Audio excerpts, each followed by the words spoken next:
If you're miserable in your job now and you change nothing, in 5 years you'll be much more miserable and you'll be a lot older. If you're being required to do things that make you weak and ashamed, then stop. Don't do them.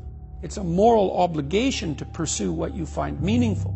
If you're being oppressed, and I mean in your soul, by what you're required to swallow at work, well, you think you're not paying a price for that?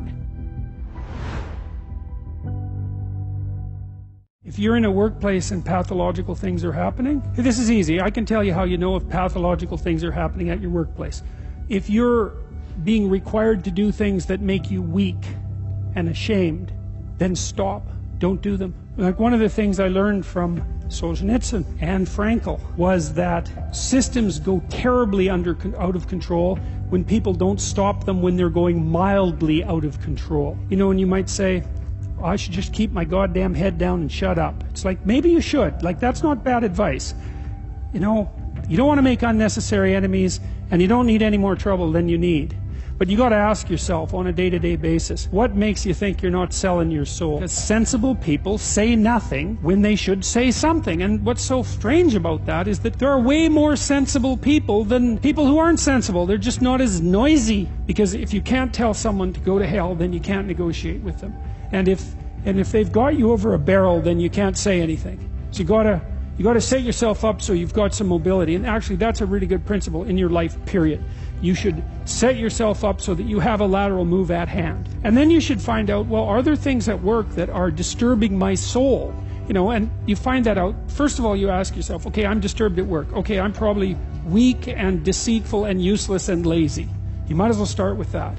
And then you talk to some people, like your wife, your friends, your co-workers, and find out, are you stupid, deceitful, and lazy? Or is there something not so good going on at work? And so if you can then eliminate your own personal pathology as a cause of your dissatisfaction, then maybe there's something rotten in the state of Denmark. And maybe you should say something about it before the whole goddamn thing collapses, because that can happen. It can happen in companies a lot faster than people ever think. You know, and you may find that, well, first of all, you may find if you say something, well, first of all, that's an adventure. That's for sure. That's a bloody adventure. And you have to do it carefully. And you have to be prepared for it. But it might be the best thing that ever happened to you. And the other thing is, if you're careful about it, you get your words right. Like, and this is strategic battle, right? It's not something you wander into carelessly. Then you may find that there's lots of people who feel exactly the same way you do, and that you've actually cottoned on to something. You're a canary in a coal mine. You got to ask yourself when you go and do what you do, like, is this making you stronger? Is this making you weaker? And if it's making you weaker, then you got to ask yourself, do you really want to be weaker? Because the weaker you get, the more you're tyrannized. And then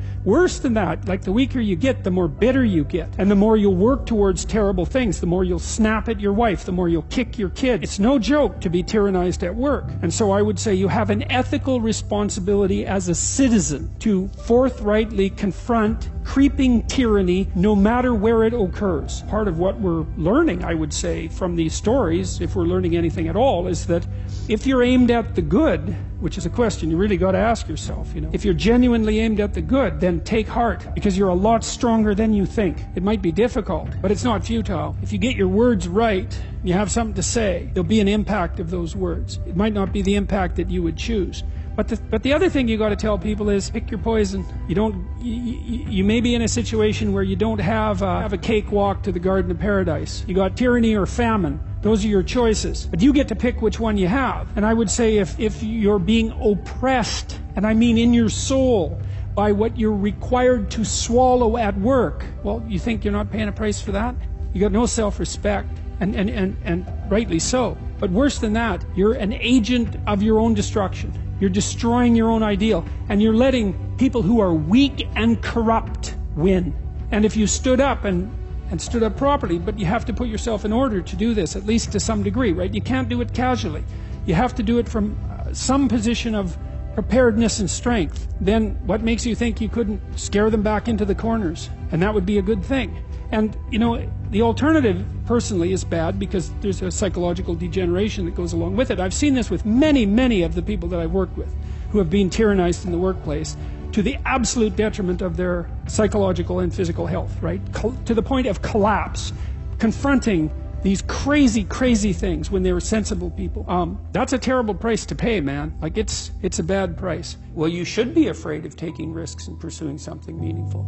but you should be more afraid of staying where you are if it's making you miserable. It's like the first thing you want to do is dispense with the idea that you get to have any permanent security outside of your ability to contend and adapt. It's the same issue with children. It's like you're paying a price by sitting there being miserable. You might say, well, the devil I know is better than the one I don't. It's like, don't be so sure of that. Clock is ticking. Yeah, and if you're miserable in your job now and you change nothing, in 5 years you'll be much more miserable and you'll be a lot older. It's a moral obligation to pursue what you find meaningful. And that doesn't mean it's easy. It might require sacrifice. If you need to change your job too, let's say you have a family and children and a mortgage, you have responsibilities. You've already picked up those responsibilities. You don't just get to walk away scot-free and say, well, I don't like my job, I quit. That's no strategy. But what you might have to do is you think, well, this job is killing my soul. All right, so what do I have to do about that? Well, I have to look for another job. Well, no one wants to hire me. It's like, okay, maybe you need to educate yourself more. Maybe you need to